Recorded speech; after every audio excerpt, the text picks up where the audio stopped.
Баршаңызға сәлем, менің есімім Айгерім және каналға қош келдіңіздер. Бүгін мен крючокпен тез әрі оңай тоқылатын шапка түрін көрсетемін. Макушкасы тыковка сияқты өте әдемі көрінеді. Барлық керекті құралдар және размері барлығы төменде описанияға жазып кетемін. Каналыма жазылып, лайк, коммент қалдырып кетіңіздер. Ал енді бастайық. Ең алдымен біз сантиметрді алып, бізге қаншалықты ұзындық керек, соншаны таңдап аламыз. Мен 30 сантиметр таңдадым. Содан кейін воздушная петля тоқимыз. Ол үшін мен 30 сантиметрде 48 воздушная петля тоқыдым. Воздушная петляны өте оңай тоқу, сондай цепочка құруымыз керек. Жұмыс жібін осылай екі ортадан тартып аламыз. Солай 48 воздушная петля тоқимыз. Сіздер өздеріңіздің сантиметріңізге, өздеріңіздің ұзындықтарыңызға керектісін тоқып аласыздар. Мінекей, менде 30 сантиметрлік цепочка шықты.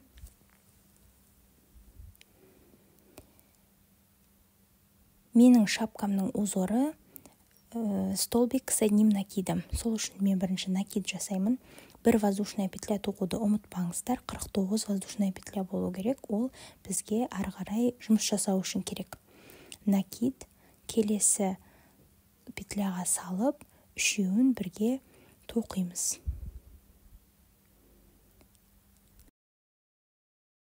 Накид ортасына кіргіземіз петляның. Жұмыс жібін тартып алып, үшеуінен бірге өткіземіз.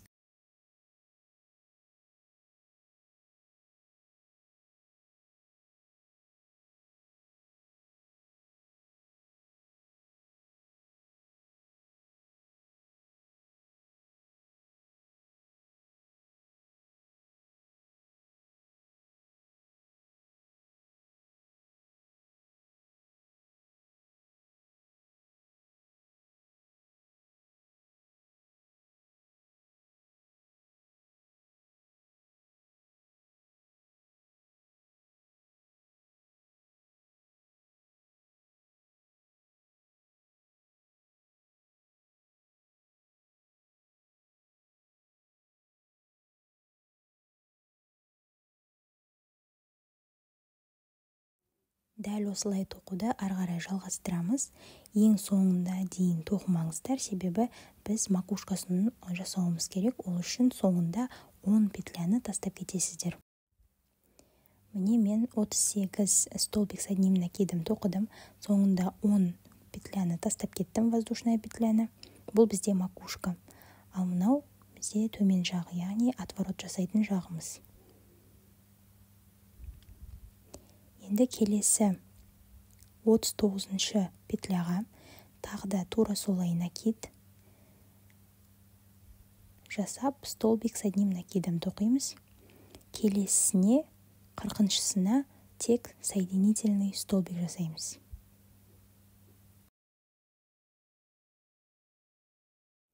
Дәл осылай біз макушкасын құрамыз. Воздушная петляны ұмытпаңыздар, ол келесі қатарға өту деген сөз. Тоқымамызды бұрамыз, енді ары қарай аяқ жағына дейін столбик с одним накидом тоқып шығамыз. Дәл солай, бірақ та бұл жерде біз екі петляның ортасынан емес, арғы қабырғасынан тоқимыз.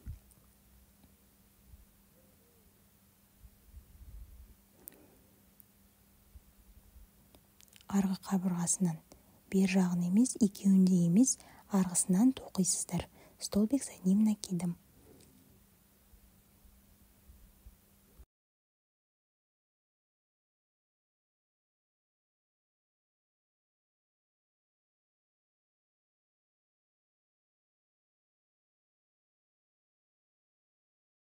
Ары қарай өздеріңіз тоқыңыздар, аяқ жағына дейін, соңына келгенде кездесеміз.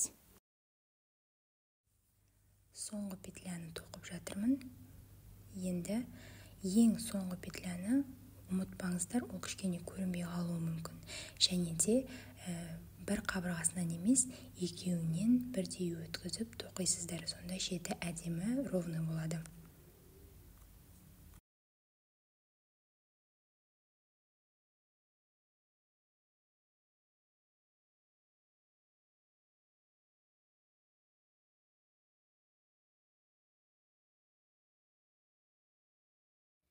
воздушная петля тоқып келесі қатарға өтеміз. Тоқымамызды бұрамыз және де тура солай накид жасап столбик с одним накидом тоқимыз және ең соңғы петляны бағана айтқанымдай екі қабырғасынан бірдей іліп аласыздар.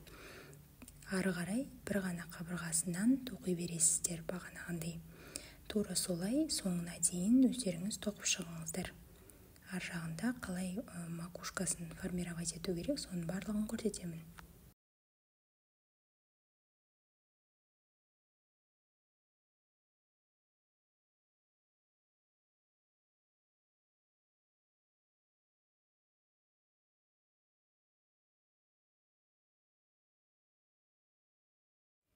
Соңына келдім. Енді ең соңғы петляны тоқимын. Столбик с одним накидом. Және де бағана 41-ші петляның екі ортасына тура солай накид жасап столбик с одним накидом тоқимыз. Келесі петляға соединительный столбик жасаймыз. Жұмыс жібін тартып аламыз да екеуін бірге тоқып жібереміз. Воздушная петля. Тоқымамызды бұрамыз және де ең соңына дейін өздеріңіз тоқып шығыңыздар. Тура солай столбик с одним накидом.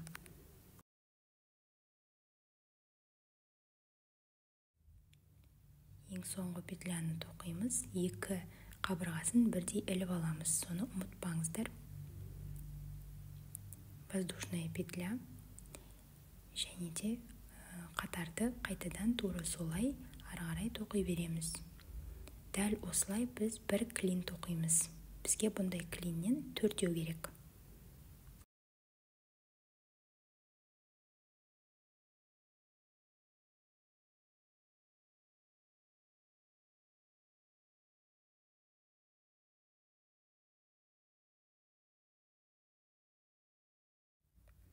Енді 43-ші петляға дәл солайын столбик с одним накидом тоқимыз. 44-ші петляға соединительный столбик жасаймыз.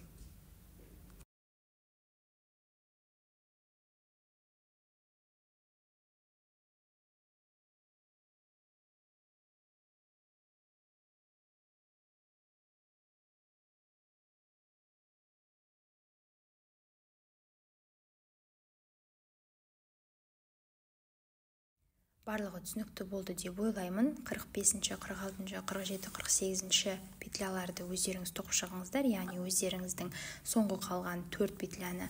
Сосын мен ары қарай түсіндіремін. Екінші клинді қалай тоқу керек екенін айта кетейін. Қазір мен воздушная петля тоқыдым. Енді біз қазір осындай 4 клин тоқуымыз керек. Біз қазір артқа қайтадан қайтамыз. Толығымен столбик с одним накидом тоқып шығасыздар аяқ жағына дейін. Одан кейін барып, қайтадан қайтқан кезде сіздер соңында қайтадан 10 петля тастап кетесіздер. Содан кейін 10-ші мен 9-шысына столбик с одним накидом тоқып, соединительный столбик тоқып, ары қарай тура осылай жалғастыра бересіздер.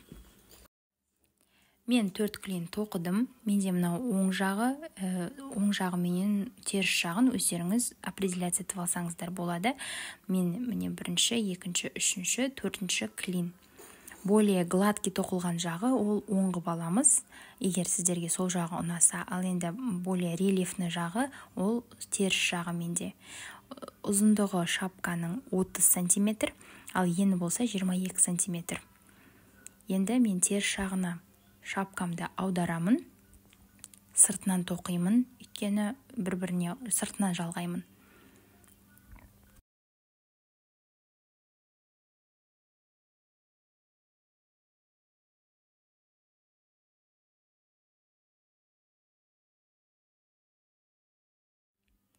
Енді біз бергі қабырғасынан тоқитын боламыз. Арғы жағынан тоқыдық қой біз бағанадан бері.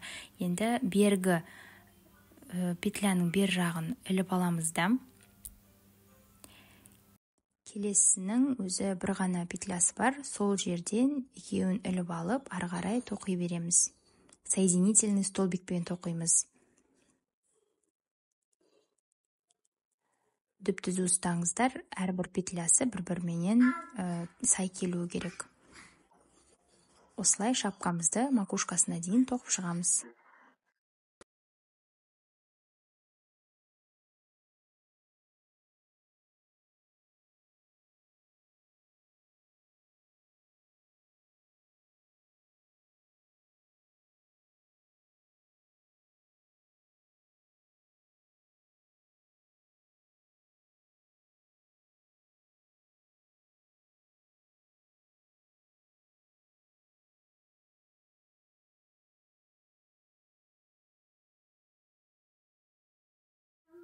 Енді артық жіпті кесіп тастаймыз.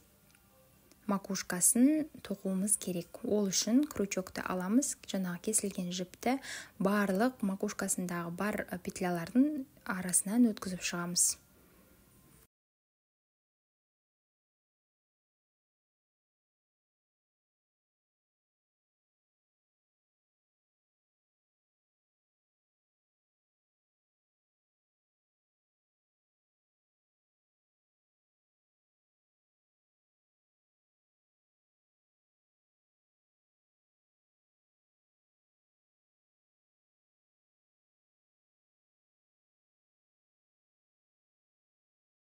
Жіптен тартып макушканы жабамыз. Және де екі жіпті бір-бірімен байлаймыз. 2 рет байлап түйіп тастаймыз.